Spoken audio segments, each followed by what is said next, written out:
Crônicas do Amanhecer, por Feijão, Centro Espírita Allan Kardec. Balneário Gaivota, 8 de outubro de 2017. Médium publica declarações do espírito da Princesa Diana, parte 02. A Princesa Diana morreu há 20 anos, em acidente automobilístico em túnel de Paris, França. Agora, voltou a falar. Pelo menos é o que garante o médium Ryukawa, líder espiritual da seita Rap Science, do Japão. Okawa garante ter conversado com o espírito de Diana no início deste mês. O conteúdo da entrevista já está em um livro. Você é a Princesa Diana? Perguntou o médium no início do contato. Sim, respondeu o espírito. Abaixo alguns trechos da conversa espiritual sobre o acidente em Paris. Okawa, você, na verdade, morreu em um acidente em Paris 20 anos atrás.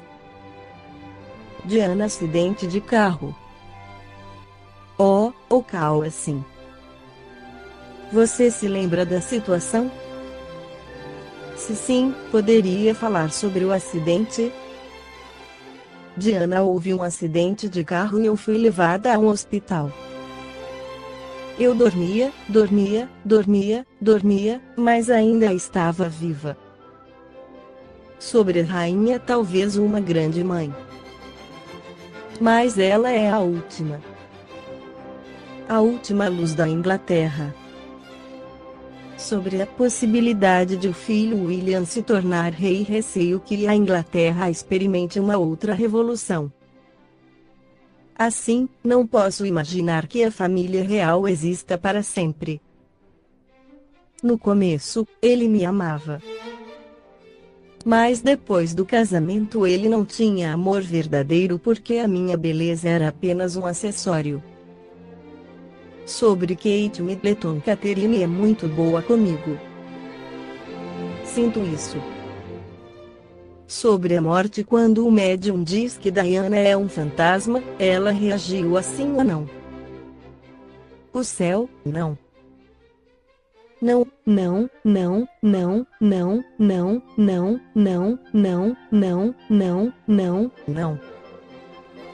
Não gosto de fantasmas. Não.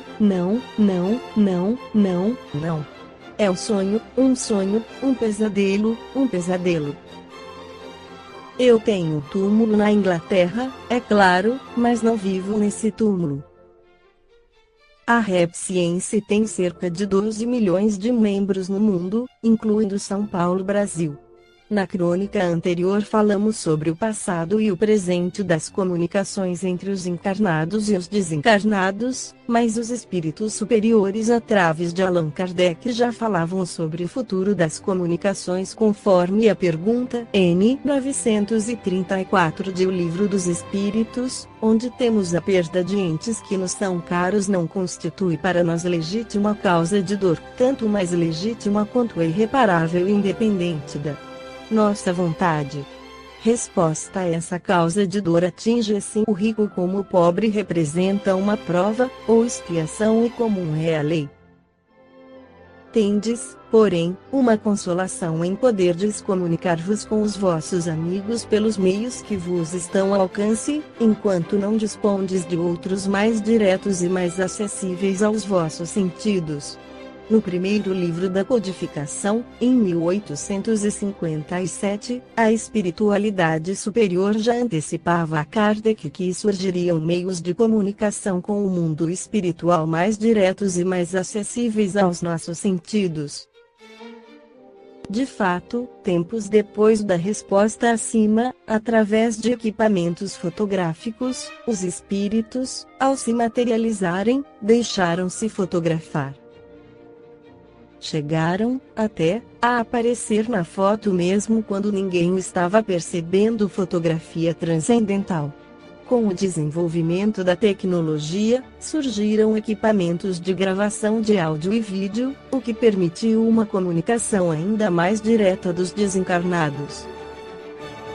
Hoje, eles se comunicam até pelo computador.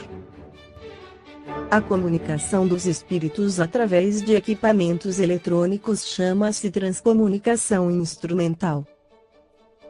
A obtenção de comunicações de espíritos, através de um gravador de áudio, teve início em Estocolmo, Suécia. Friedrich Jurgenson costumava colecionar cantos de pássaros para utilizá-los em programas histórico-culturais, produzidos por ele, para emissoras de rádio na Suécia. Em 12 de junho de 1959, ao gravar o canto de um tentilhão pousado na janela do sótão de sua casa, com uma fita nova, aconteceu algo misterioso. Vejamos o que o próprio Jurgenson declarou sobre o acontecido depois que a fita magnética rodou durante uns 5 minutos. Examinei a gravação. Mas aquilo que escutei era extremamente estranho. Em verdade, ouvi um som vibrante e ruidoso, tal uma tormenta, através do qual pude reconhecer, como de uma longínqua distância, o chiuro baixinho do tentilhão. Meu primeiro pensamento foi de que, provavelmente, um dos tubos teria sido danificado durante o transporte. Não obstante, liguei novamente o aparelho e deixei rodar a fita. Tudo se repetiu exatamente como antes. Ouvi aquele estranho zunido e o distante chilrear dos pássaros. Então, de chofre, soou um solo de clarim, que executava uma espécie de toque de introdução. Atônito, continuei a escuta, quando, repentinamente, uma voz de homem começou a falar em norueguês.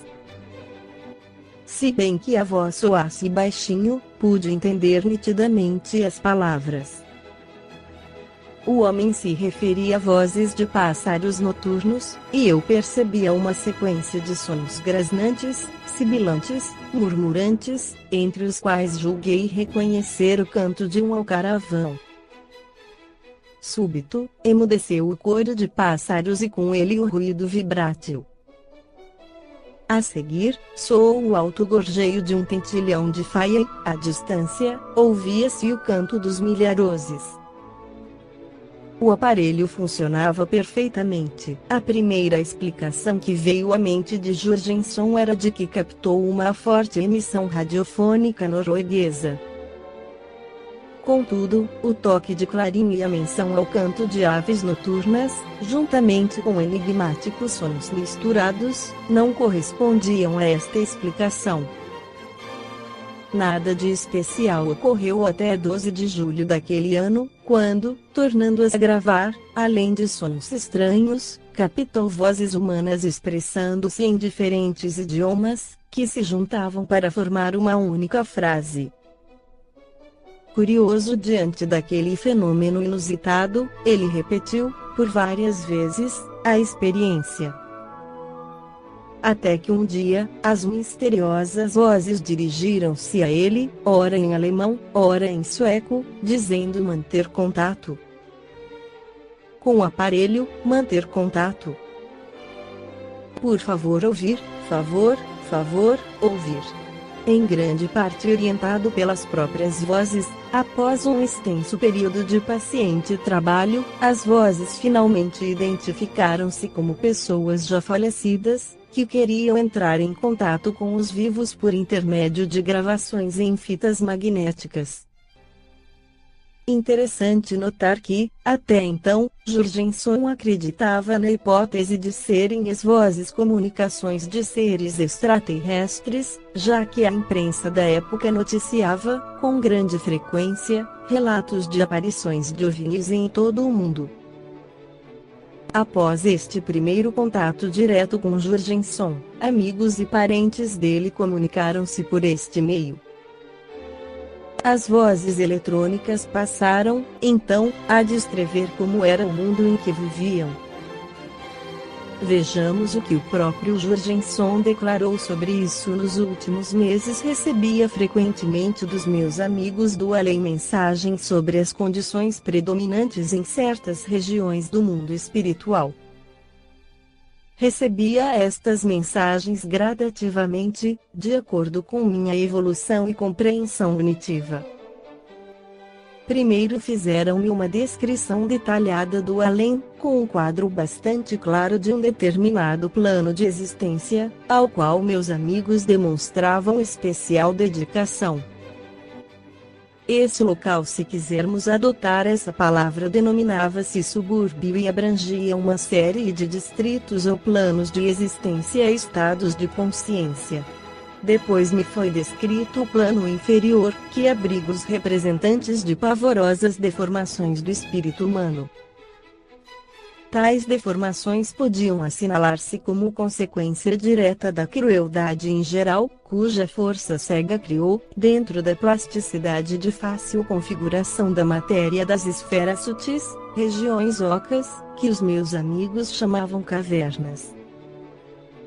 As ondas negativas de pensamento e emoções, sobretudo o pavor, a inveja e o ódio, mediante a força do desejo e da imaginação, formam facilmente, com a matéria astral, elementos que correspondem exatamente ao caráter desses impulsos emocionais. O estado da coisa em si, ou seja, a formação do ambiente, parece processar-se de modo quase automático, independentemente, portanto, da vontade individual. Para o interior dessas covas negras do plano astral, costumam resvalar automaticamente os condenados à morte e criminosos de todo tipo. Pode parecer fantástico, mas, ao que tudo indica, a maioria dos mortos das regiões do astral inferior encontram-se num estado de sono profundo, principalmente aqueles que tiveram morte violenta. Considerando bem, o despertamento equivale a uma intervenção psíquica, por meio da qual os adormecidos devem ser arrancados do jugo dos seus pesadelos e obsessões. Este sonho astral, que é uma espécie de estado de tolhimento, é intensamente vivido pelos adormecidos como imaginação plástica fluídica, portanto como realidade objetiva. Com o despertar, eliminar-se-ia uma parte das maiores dificuldades, pois então os mortos encontrariam aberto o caminho para os seus novos planos de existência em comunhão com as almas humanas. Pela descrição do mundo espiritual, acima, vemos que a comunicação através de um gravador de áudio nos trouxe informações idênticas às que nos foram reveladas por diversos espíritos, como André Luiz, Manuel Filomeno de Miranda, Camilo Castelo Branco, White Agle Silverbirch, além de muitos outros, através de vários médiuns brasileiros e estrangeiros, muito antes das gravações de vozes de Jurgenson. Dessa forma, estas informações condizem com o princípio espírita do controle universal dos ensinamentos dos espíritos. Podemos, por exemplo, reconhecer ali, perfeitamente, o plano de existência purgatorial chamado umbral, onde passam, às vezes longo tempo, os espíritos em desequilíbrio, como tão bem nos informou o espírito André Luiz, pela psicografia do médium Chico Xavier. No Brasil, várias experiências foram realizadas pelo engenheiro Hernani Guimarães Andrade falecido. Destacam-se atualmente, nestas pesquisas, o parapsicólogo baiano Clóvis Nunes e a paulista Sônia Rinaldi.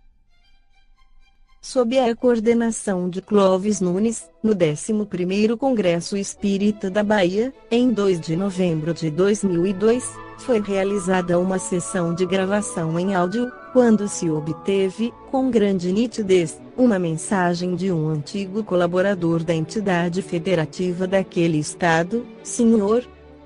Astrogildo Eleutério da Silva. A pesquisadora Sônia Rinaldi utiliza física, fonética, biometria e tecnologia digital para pesquisar a vida após a morte. Recentemente, estudou o primeiro caso autenticado por um laboratório internacional de um contato com um espírito. É o caso de Cleusa Júlio, que sofria muito com a morte da filha adolescente, Edna, morta ao ser atropelada por um carro enquanto andava de bicicleta. Muito abatida, Cleusa procurou a Associação Nacional de Transcomunicadores, cuja presidente é Sônia, e conseguiu comunicar-se com a filha.